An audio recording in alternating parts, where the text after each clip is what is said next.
I forgot all the words. I love it, really all about. Bear with me. Wrote this almost 2 years ago. We maneuvered through it all. I'm thankful most that we did both. Hey, gotta give a shout out. Things playing. Sorry. Oh, Always say to me, I'm beautiful and you're so loved. oh, That just feels so right. I want you to know that you're the best thing that's happened to me. I'll always be right by your side. and there is a story behind that song. OM goodness. OM goodness. My brother from another, please don't kill me for doing that. I do not have the rights to that track at all. But I figured during this quarantine time, let's have story time.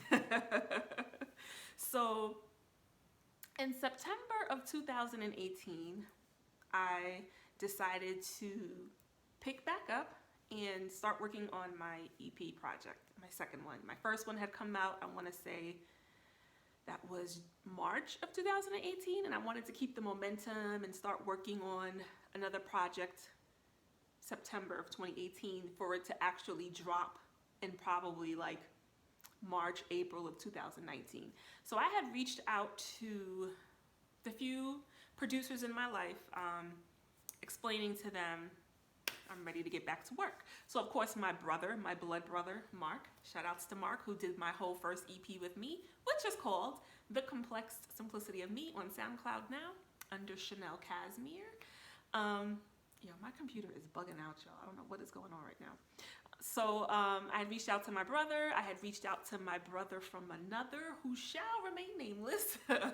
And a little further down the line, I had reached out to someone else who's a little bit more high profile, letting them know that, you put out your pitch, how you want to work with them. I always am very clear on what my musical aesthetic is. I am aware of who I am musically. And I always describe it, well, my new way of describing it now is as a sandwich. When you go in that kitchen and you about to make that good hoagie. I don't know about y'all, but I love sandwiches. I'm currently 6 months pregnant, so I cannot have cold cuts, which kills my heart because I miss a good sandwich. But anyway, I digress. So I always say like that first layer of bread is jazz when it comes to my musical aesthetic. So that first, that top piece of bread is jazz. Then when we get to like the tomato and the lettuce, I'll say that's gospel. It's like a sprinkle of gospel, just a little bit. And then when we get to the meat, like the turkey, the Swiss cheese, that is neo soul and Motown sound vibes. And then when we get to that last piece of bread, that's hip hop, right? So that's my new approach to explaining my sound. But normally what I said to these young men are, listen, my sound is jazz, it's neo soul, it's Motown, it's a splash of gospel, and then it's like a bottom of hip hop. And what I mean by that, hip hop gives you that bop, that knock. I like beats with heavy bass sounds, with that heavy knock, but you have to have those elements of jazz, and you got to give me that kind of slight old school feel, with that Motown vibe, and then you got to give me that neo soul, and you got to give me that sprinkle of gospel. Like, that's my sound. And crazy enough, I've always been very clear in my sound, as I was saying, from the time I was about 15 years old. I was in voice lessons for about 3 years straight, most of my high school years up until I went away to college. And I always knew I heard things differently, and I was drawn to a different type of music, more jazzy, neo soul vibes. That I was like on the jazz thing before it was like a wave and a thing. I remember in the gospel industry when jazz became like a thing, to like sing in a jazzy way, or R&B singers started incorporating that more and more. At first it was like a true R&B sound. R&B is also in my sound as well. You put that in there too. I forgot that. But so I was kind of always attracted to jazz and always heard things with like the minor and sharp chords and like those jazz sounds from the time from what I could remember being like a child, you know, in elementary school. You know, my mom probably used to be like, that was a different note that she just sang. Like, how did she hear that, you know? So I was always on that. That was always my ear. That was always my interest, you know. I always credit my brother for the types of music that I listened to, especially hip hop. You know, I was always drawn to the Tribe Called Quest sounds. And back in the 90s, a lot of the hip hop production, they really actually did infuse a lot of like jazz, neo vibe sounds, even with some B.I.G., Biggie Small songs. Definitely on Jay-Z's Reasonable Doubt album, you get that vibe, like with Feeling It, fill your glass to the top with Moet. Like they had certain, like the sound was always like, yes, you know. So I was always attracted to those sounds. And my music teacher, shouts out to Eve Soto, she must have seen that, you know, this girl, she's a little different. And so, you know, of course she taught me what you should learn as far as your different registers, your head register, how to sing in your head, chest, lower register, how to crescendo, decrescendo, how to have smooth transitions between the different registers. And she taught me those things, how to have good diction where people understand what you're singing. Like, she taught me all of those major fundamentals. But I love the fact that she also spent a lot of time on teaching me how to improv, how to ad-lib on the spot, and how to essentially make every song I sang my own, as opposed to me fitting in whatever box it was of that particular artist, of that song I was singing. She wanted me to more so fit that into my mold, right? And so she would give me certain songs, like she would give me a Whitney Houston song to sing, or songs that I'm like, this is not even my zhuzh, I wouldn't even sound good singing this. But she would do that to kind of highlight certain techniques that she wanted me to learn. But I think also that was her way of really pushing me, no matter how to the left the song was with my musical aesthetic, how to still make it my own, you know, and to own it in that way. And I have to credit her for that, because I've always kind of been along the lines of like doing my own thing with how I sing and like the types of ad-libs I do. If you follow me on social media, you'll see there every now and then when I'm advertising maybe a new podcast episode I uploaded, you know, I'll have a clip of me singing a song that may inspire me. Like, I'll never forget, you know, when Kanye first started with the Kanye Sundays and all of that, you know, his choir or his group, they sang the classic Anita Baker, the "If I Could, I'd Give You the World," you know, but they flipped it to make it more gospel appropriate. And so, you know, when they were like singing the "My Angel," you know, I'm sitting here freestyling, oh, oh, oh, you know, oh, like doing my own thing in between what the choir and the lead soloist is doing. Like, that's like ingrained and built in me to always kind of insert my way of doing things, flip it to like how I sing, which some would say is a normal thing that most singers and artists do.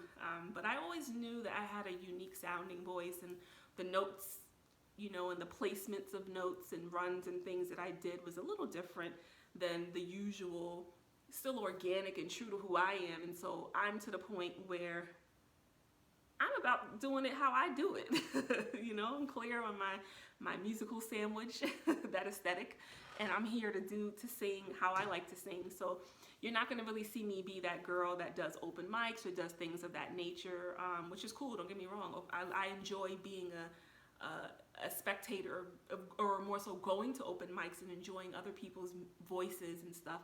But because I really just only want to sing my own music when it's me solo wise. Like, if I'm singing with a group, my group I sing with from time to time blends, that's different, you know. And even then I would love to see how we can create something original.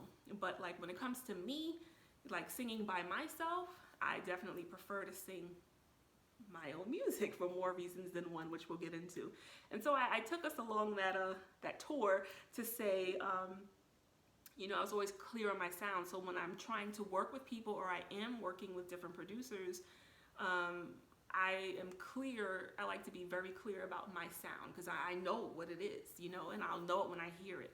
But I at least like to give them a reference point. And so my brother from another, who sent me that track that I just played and like botched up because I forgot half the words I wrote to the song. It's somewhere recorded in my iPad. But I had reached out to him to send me music. He was the first one. He sent me that song before even my brother sent me music back in September of 2018.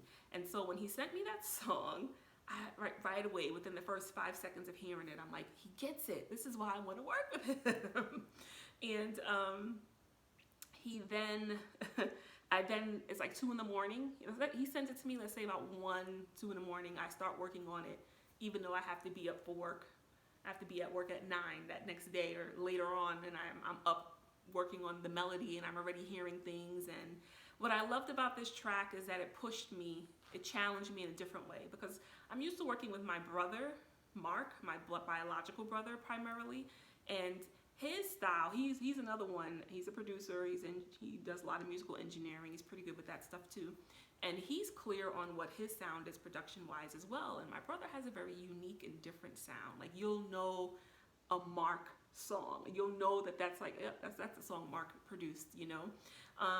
But his style of production, he uses a minimal amount of elements, right? So that gives me more creative room to have intricate vocals, intricate backgrounds, because the track is not so heavy. Whereas my brother from another, he's an actual musician. He plays the keys, he plays the organ. Like, he and his partner who he works with, they're musicians. So their tracks, their songs they're gonna have way more elements to them. It's gonna be a more heavy loaded track. And that had to push me. Like, right away, I was like, okay, Chanel, your vocals can't compete with the music. The music shouldn't be competing with your vocals. You're gonna have to find a way to do this, right? And I could be a bit of a wordy songwriter at times. I like a lot of my wordiness, but like, once again, that'll work more so for my brother's style of tracks, which is more minimalistic with the elements he's using. It's not gonna work too well for my brother from another style of tracks, right? And so, you know, I had to figure it out. You know, even my brother from another was like, listen, because I had sent him what I'd come up with. He was like, okay, you know, just make sure your hook is not too wordy and too much going on. The simpler, the better. Trust me, that's just how it is. And then I went to my real brother's house to record it. You know, I was like, can you help me out? I need to record this song, this track I got from, you know, my brother from another. And so my brother loved my hook. He was like, the hook is good. He was like, but your verses, there's a disconnect, which is not like you, because you normally are very cohesive with your style of writing. My brother always says I have like a storytelling style of writing, which I never thought about, but it is true. I like to tell a lot of stories and paint pictures in a story form with my lyrics, you know. Like on my first EP, one of my favorite songs, Somebody, it starts off with, so you're 30 and you're single, been looking for love. So it's like off the bat, you already know the main character, you know her age, and you know what her mission is or what her dilemma is. You know what I'm saying? Like, I never realized that a lot of how I write is from a storytelling perspective. So he was like, your song is not, your verses are not lining up with your hook. Like, he said, but the hook is dope, keep the hook. So, you know, what I love about my brother is that he's gonna be honest. He's not gonna sugarcoat it, he's not gonna lie. He's not gonna just be like, yeah, it's good. He's not gonna be a yes man. He's gonna be like, he'll be honest. And that's what I enjoy in working with my brother. Now, to give a little backstory on my brother, because my brother, just because he uses minimalistic, his tracks may be a little more minimalistic with his approach and the elements that he's using to make them. He's pretty good with sampling too. He'll use sampling elements, and then he comes up with his own, you know, beats from scratch as well. But what many don't know about my brother, he's super humble, because other people would boast about some of his experiences musically in life. But my brother, like, had the attention of people in T-Pain's camp, you know, they wanted him to do a track for one of T-Pain's artists years ago. My brother goes to Atlanta. He stays down there he's probably down there for like a week. He's working out of T-Pain's studio and T-Pain's house for like that whole week, working with one of T-Pain's artists, and they liked what he came up with. Even years before that, when my brother was probably in his early 20s, my brother's 40, he used to always pass out, my brother raps as well, so he used to always pass out his tracks of like the songs that he actually produced, and he's rapping on them as well. And what's so crazy is that, the Rockefeller camp, and we all know Rockefeller back in the day was huge, and that was run by Dame Dash and Jay-Z. Like, the Rockefeller camp wanted to work with him, so my brother's always had these weird, freaky kind of, experiences where people, without him even like being extra and doing the most, like somehow his music would get the attention of reputable people in the business, and I think God was always like, no, you ain't going down that road. You gonna stay right here and produce independently and produce like, I don't want you getting caught up in all of that, not the musical entertainment business in that way, and even my brother used to work out of Quad Studios for years, big time studio in Manhattan. I believe he's been around the A$AP Rocky camp. Like, for whatever reasons, he's always had these weird encounters where he, is interacting with these people and they're like actually respecting his music. And so I wanted to put that out there because, like I said, my brother's super humble, so many people wouldn't know, that he, like I said, he has had some pretty interesting and cool experiences where, successful people in the business have wanted to work with him in some capacity or have taken interest in his music. And I say that to say, having your own sound is important, right? And working at it, like, there were times when my brother would be locked in the lab, like making beats like crazy. Like, till this day, he's still sending me beats for this EP, which makes my life harder. I love it, but it makes my life harder because I'm like, damn, I love that one too, and this one too, and I gotta finish writing this song. I got 3/4 of this song done that I gotta finish writing, and now I'm working on a brand new one, but he's consistent. And of course, he's produced both of my mother's, albums that she has, which I believe are beautiful and great and phenomenal. He's produced my EP. He's produced his own. He has his own EPs that he has done, and he's produced things for other people, underground status. And so, my brother has I respect him, and his work is respected out here from people you'd never even know. But he's a humble dude. He'd probably never say this, but I'm saying it. And, and then my brother from another, I believe he produces for Sony. Like, he's doing big things out here as well. So for me, I know my brother and I have chemistry. We both have whatever sound, it works when we come together. But I also wanted to work with my brother from another because I feel like he also understands my musical aesthetic, and I was always curious to see what we could build and create together. And unfortunately, I went back to the drawing board and I was reworking the verses and trying to make sense of it all. And I was excited for this particular track to like push me in a different way than I've been pushed before. And then at some point, I would say early to mid 2019, my brother from another hit me up and was like, listen, Nelly, he calls me Nelly. Listen, Nelly, unfortunately, I didn't realize my partner gave that track to another artist, an actually signed artist.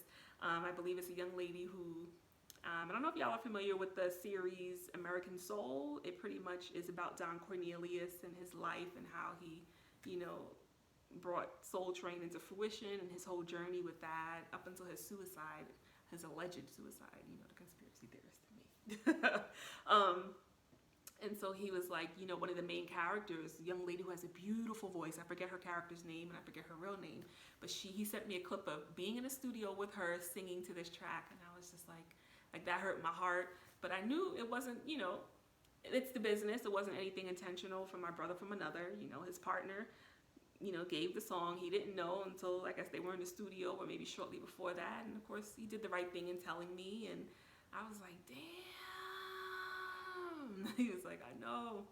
I was like, I actually was really vibing and liking what I came up with. I said, I like my hook. Like I said, her joint is dope, but I still like my song, And he was like, nah, I feel you. I like it too, which was also cool for me to see too. Like the fact that she can sing to the ground, beautiful voice. And what they came up with was cool. It was catchy. It was cool. But I still liked what I came up with. I wasn't just like, well, damn, she blew my shit out the water. Like I still was just like, but I still love what I did. He was just like, nah. And so I'll be honest, like that was the first song. He was the first person to give me music. And that song was going to set the tone for my second project. And if I'm being 100% honest, I think that kind of, it was a joy stealer for me. It kind of took a little bit of the wind out of my sails. And I think at that point my brother started sending me music and I would listen to things all throughout 2019. But I kind of felt a little, I don't want to say discouraged, but just like, I lost my inspiration and the zeal that I had, that I was building up.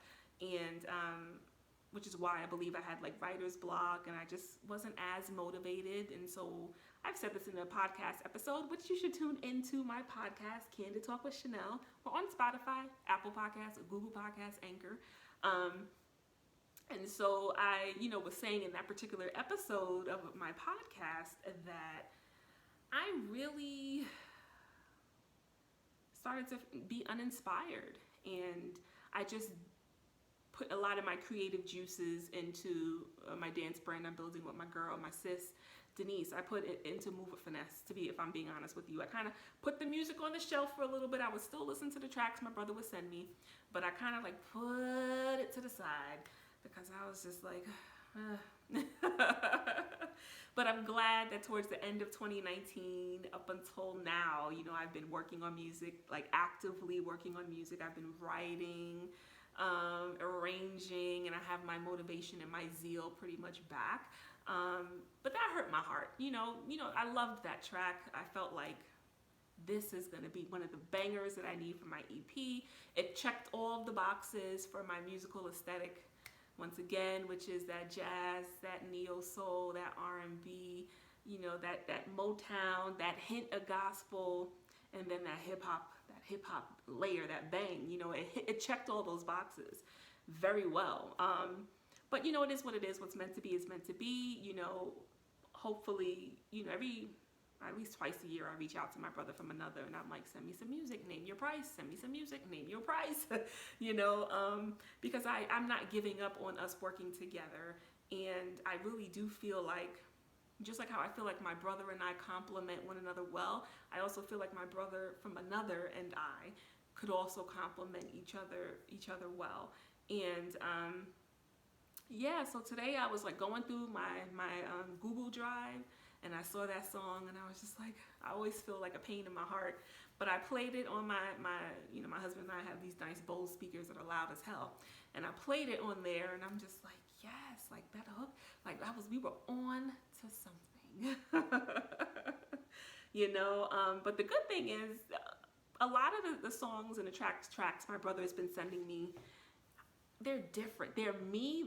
They check off what they need to check off, but they're weird and they're different. And I kind of like that direction too.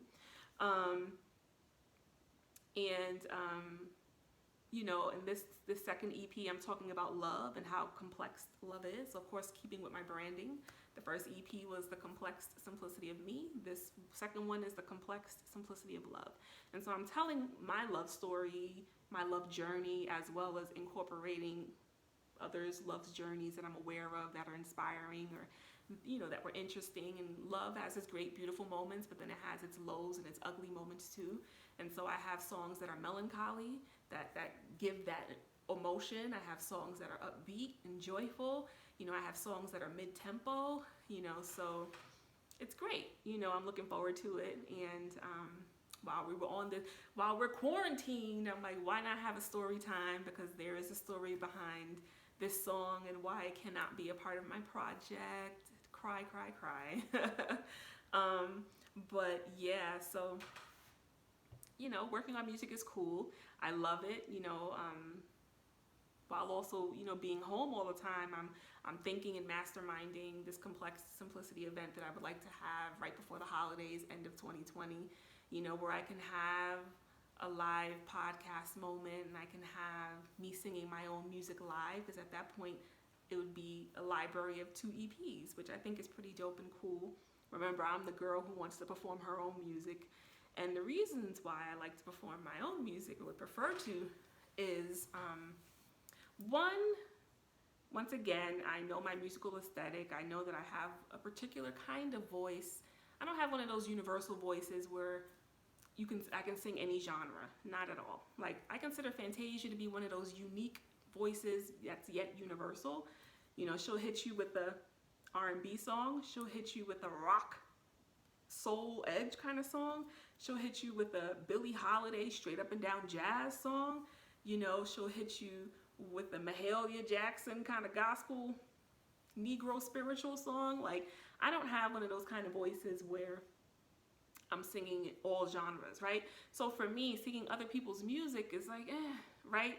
Not that there aren't artists where I could sing their music, but for me, I just feel like the best of me vocally, the best of me just in general would come out with me singing my own songs, coming from an authentic place. These are my stories, my lyrics, my arrangements, and then also the other side of the coin is ownership and rights and publishing.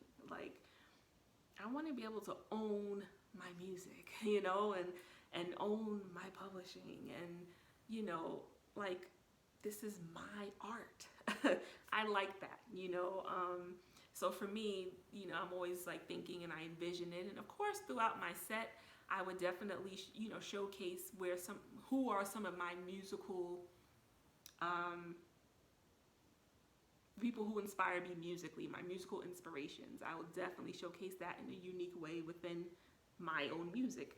But I prefer to, do my own thing. It's just me, just how I am. I'm big on just creating my own content, because I feel like, especially now that I am with child, I have someone else to live for. It's not just me anymore.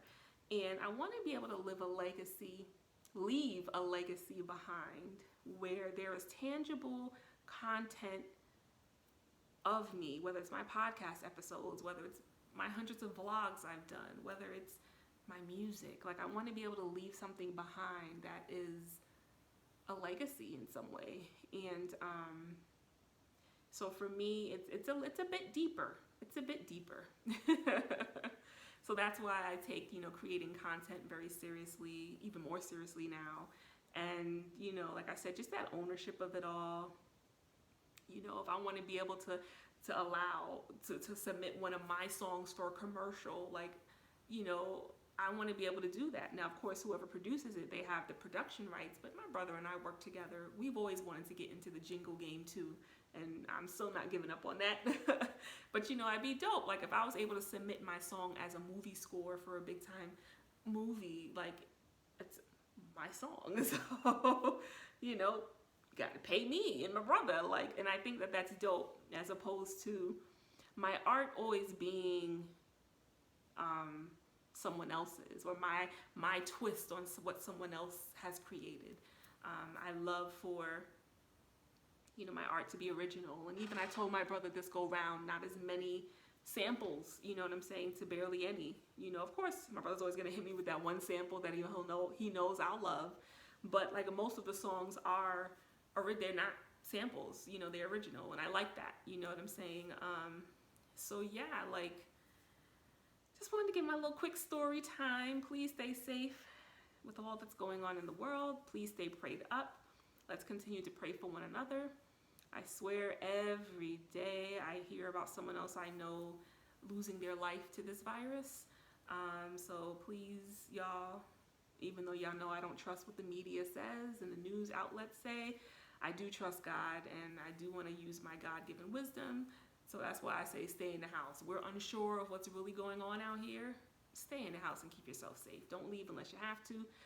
For those like my husband who have to be out there, the first responders, the medical teams, nurses, doctors, other medical staff, people working in grocery stores and stores like Target and Walmart, like let's pray for the nation, let's pray for everyone.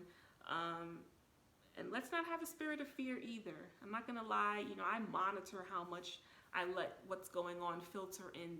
My husband likes to watch the news around the clock. I don't, because to me it's depressing and it can create a spirit of fear. So for me, I'm very minimal with how much I am, checking into, the news. And I've even, like I said before, been limiting how much I'm on social media.